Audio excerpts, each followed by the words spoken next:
Hi everyone, I'm Caitlin and I'm a third year law and sociology student, and I'm here to talk to you today about moving off campus after first year. So, in first year, I'm sure you're aware that everyone lives on campus or tends to live on campus, and this is great.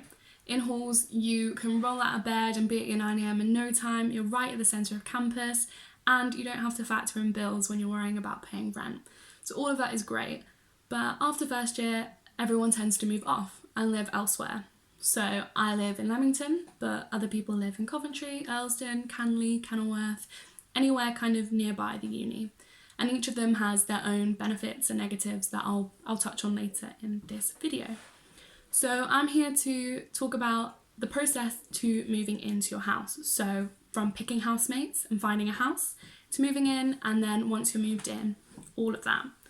So we'll start with picking housemates.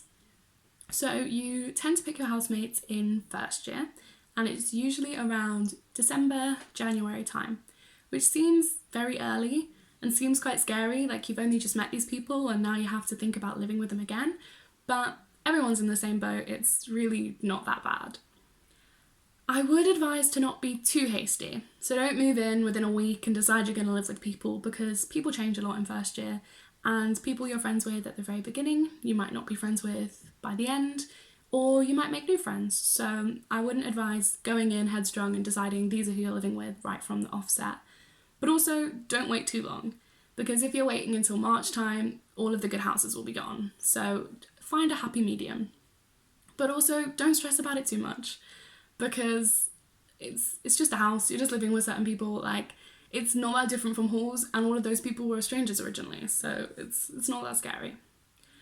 When picking, I would advise to be nice. So you can live with housemates, you can live with course mates, you can live with people in your societies, but just pick in a nice way. So in my first year, we decided we were going to live together as a flat and move in together, but we were a flat of about 13, and then on top of that, there were people in the flat next door who also wanted to live with us.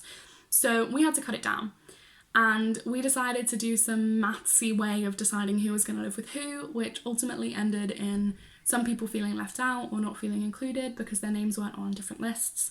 So just have a conversation, say these are the people I'm closest with, these are who I want to live with, done. It's not that bad. So once you've picked your housemates and once you've decided who you want to live with, I'd also advise to make sure you all want to live in a similar area, because they are very different. So if you want the ease of being able to walk to campus, you'll want to live somewhere like Canley. But if you want more of a social life maybe, or be near some clubs and bars, you probably want Leamington or Coventry. But those will come at needing to get the bus to get to campus. So it's entirely up to whatever you prefer. But that is a conversation you should have before you start looking at houses. So once you've decided all of that, you look to finding a house. When finding a house, there are many different routes you can take. So some people take work accommodation, which is something our uni does for us, and you just go onto the website and look through the houses. And the good thing with work accommodation is that you don't need a deposit, and all of the landlords are vetted beforehand, so you know that they're going to be nice and offer you a good rate. And the uni are very helpful with organising all of that. And I think it opens around January time. I didn't do that route, and that was mainly because I decided to look for houses at around December time, I'd say. So it was just a bit too early. So we went through private landlords. Again, easy, just kind of Google houses in Leamington, student houses in Leamington, and loads of options will come up. It's a very student area, so they know that they're going to make a lot of money from us, so it's fine. So once you've decided which area you want to live in, go have a look at houses. When looking, I would advise taking all of the housemates with you. You don't want to leave someone behind out of fear that they'll hate the house but everyone else loves it, so it's just best to all go to avoid resentment or to avoid arguments, or to, when deciding on rooms, to know who wants which room. Just much easier. So pick a day where you can all go, and then all go look at the house. You will need to factor in bills into the price, because most of the time it's not included. Some cases it is, but I know more examples of it not being included than it is. So I think the uni says for around £20 to £30 a week, depending on where you're living and depending on how many people you live with, to account for bills. So if you want your rent to be less or about the same as you're paying now in halls, you'll need to account for bills on top of that, if that makes sense. Just remember that, because bills are a bit of a pain when you first move in, which I'll again mention later. Another thing, if you're living somewhere a bit further off that's not Canley, you will need to factor in how close a bus stop is. You don't want to be walking 20 minutes to a bus stop when you've got a 9 a.m, or coming back from pop and having to traipse in the dark late at night when you're drunk back home. So it is good to be 10 minutes from a bus stop, closer if you can. That's something I would definitely recommend. And also, when looking at houses, you'll have to factor in buying a bus pass as well. So that is a cost you'll have to factor in. When deciding on rooms, they can vary massively. So in my house in second year, we had 2 double beds and 2 single beds, and the room sizes were so different. So the 2 doubles were about 3 times the size of the singles. So I would recommend that people pay different prices for those. So I think I ended up paying about £10 a week less for my single bed compared to the doubles, because there was about 1/3 of the size difference. And that is definitely a conversation you could have, because some people will need to take the box room or will need to take the smaller room, and it doesn't seem fair to make them charge the same amount for someone who's getting 3 times the space. So that's something to definitely consider, because you don't want to be the person lumbered with the box room and then having to pay the same price as someone who's leisurely living it upstairs with loads of room.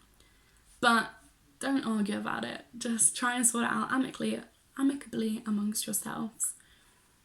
And if you can't decide on rooms, ultimately you're going to have to pick out of a hat. Short straws, it's going to have to be done. Someone has to take that room. I know some people that decided that they'd take the big room for one term and the other person would take the big room for the next term, and they do like a swap, but I wouldn't advise that, because it can get to term 2 when the person in the big room may decide they don't want to move into the small room. So it will create unwanted tension. It's best to just sort it out early on. So once you've decided on your house, you move in. When you move in, there are a few steps you should take when you first decide to move in. So you'll want to take pictures on moving in day, either a video of your whole house or pictures of specific areas, because if you're not going through Warwick accommodation, you will have to pay a deposit. And if your house is scratched up or if you've broken something, you will have to pay, or you won't get your deposit back. So it's good to make sure that if there is any damage, the landlord knows that you didn't cause that damage. So just take pictures of things, store them on your laptop, sorted, and then you know you're going to get your deposit back afterwards, as long as you don't break anything. Also, if something does break and it's not your fault, you should contact your landlord and they should fix it for you.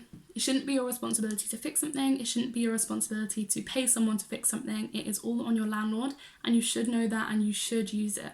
So in second year, my washing machine broke, and the landlord came over, fixed it, didn't bother us at all. Easy. That is something you should definitely use. Don't be paying for your own money for a house you're only going to live in for a year. Also, cleaning. So once you move in, there's no cleaner anymore. No more cleaner to clean up the kitchen and to look after your housemates. You're going to have to do that yourself. And the best way around it is to just get a cleaning rota. So make sure that someone's doing the bathrooms, someone's doing the kitchen, and someone's taking the bins out.